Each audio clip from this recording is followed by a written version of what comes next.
नमस्कार। आज मैं आपको सामाजिक स्थिरीकरण सोशल स्ट्रैटिफिकेशन के बारे में बता रही हूँ। आदिकाल से ही मानव समाज में असमानता व्याप्त रही है। ऐसा समाज जहाँ अनेक सदस्यों में वास्तविक रूप में समानता हो और स्थिरीकरण का अभाव हो, एक कल्पना मात्र है। मानव समाज के इतिहास में ऐसी स्थिति कभी नहीं रही है। प्रत्येक समाज अपनी आवश्यकताओं की पूर्ति एवं अस्तित्व को बनाए रखने के लिए विभिन्न समूहों में कार्य का विभाजन करता है। इसके साथ ही उन्हें कुछ अधिकार, शक्तियाँ और पद भी प्रदान करता है जो एक दूसरे से भिन्न होते हैं। इसका परिणाम यह होता है कि समाज में उच्चता एवं निम्नता का एक क्रम बन जाता है। परिणाम स्वरूप सामाजिक स्थिरीकरण जन्म लेता है। इस प्रकार सामाजिक स्थिरीकरण समाज को उच्च एवं निम्न वर्गों में विभाजित करने और स्तर निर्माण करने की एक व्यवस्था है। स्थिरीकरण में समूह को विशेषाधिकार एवं नियोगिताएं दोनों ही प्राप्त होते हैं। स्थिरीकरण शब्द समाज में भूगर्भ शास्त्र से लिया गया है। भूगर्भ शास्त्र में मिट्टी व चट्टानों को विभिन्न स्तरों में बांटा जाता है। समाज में भी उसी प्रकार से अनेक सामाजिक परतें पाई जाती हैं।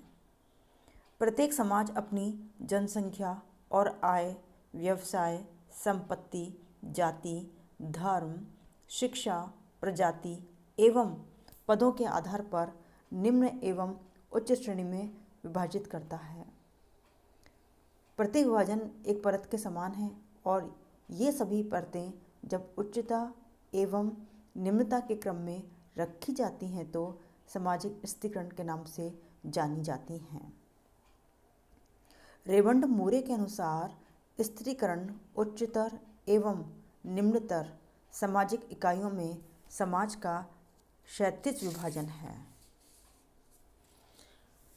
सामाजिक स्थिरीकरण द्वारा समाज विभिन्न उच्च एवं निम्न समूहों में विभाजित एवं व्यवस्थित किया जाता है तथा ये समूह परस्पर एक दूसरे से जुड़े होते हैं और सामाजिक एकता को बनाए रखते हुए समाज में स्थिरता कायम रखते हैं।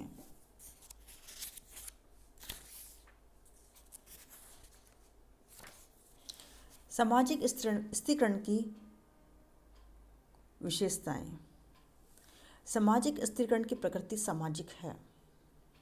सामाजिक स्थिरीकरण कुछ व्यक्तियों तक ही सीमित नहीं होता वरन संपूर्ण समाज में व्याप्त होता है। समाज के सभी लोग समान मूल्यों एवं व्यवहार के समान प्रतिमानों को स्वीकार करते हैं। सामाजिक स्थिरीकरण को आयु, रंग एवं यौन भेद के आधार पर ही नहीं वरन समाज में व्यक्तियों को प्राप्त विभिन्न पदों एवं परिस्थितियों के आधार पर भी समझा जा सकता है। समाजीकरण के द्वारा व्यक्ति सामाजिक मानदंडों को सीखता है और अचेतन रूप में स्थिरीकरण को स्वीकार करता है। सामाजिक संस्थाएं जैसे धर्म, शिक्षा, परिवार, विवाह एवं राजनीति आदि भी समाज में स्थिरीकरण उत्पन्न करती है। सामाजिक स्थिरीकरण पुरातन है। स्थिरीकरण समाज में अति प्राचीन काल से ही विद्यमान रहा है। प्राचीन समय में इसके आधार आयु, लिंग, शारीरिक शक्ति, जन्म आदि प्रदत्त गुण थे जो वर्तमान समय में अर्जित गुणों का अधिक महत्व है। मार्क्स की मान्यता है कि प्रत्येक युग में समाज में दो वर्ग रहे हैं, एक श्रमिक और दूसरा पूंजीपति। इस प्रकार वर्ग स्थिरीकरण प्रत्येक समाज में सदैव ही विद्यमान रहा है। सामाजिक स्थिरीकरण प्रत्येक समाज में पाया जाता है। आदिकाल से लेकर आज तक कोई ऐसा समाज नहीं पाया गया जिसमें स्थिरीकरण न हो। इसके आधारों एवं स्वरूपों में अंतर हो सकता है किंतु सामाजिक स्थिरीकरण सर्वत्र ही विद्यमान रहा है। सामाजिक स्त्रीकरण के विभिन्न स्वरूप हैं। विश्व के सभी समाजों में और सभी कालों में सामाजिक स्त्रीकरण का समान स्वरूप नहीं रहा है, वरन देश एवं काल के अनुसार इसके अनेक स्वरूप देखे जा सकते हैं। अति प्राचीन काल में सामाजिक स्त्रीकरण का सरलतम आधार यौन भेद, आयु भेद और शारीरिक शक्ति रहा है। भारत में जाति प्रथा के आधार पर स्त्रीकरण पाया जाता है, तो यूरोप में वर्ग व्यवस्था एवं अर्जित गुणों को अधिक महत्व दिया है। मध्य युग में दास एवं स्वामी स्त्रीकरण के दो प्रमुख स्वरूप रहे हैं। अफ्रीका एवं अमेरिका में जाति प्रजाति भेदभाव का लंबे समय से प्रचलन रहा है।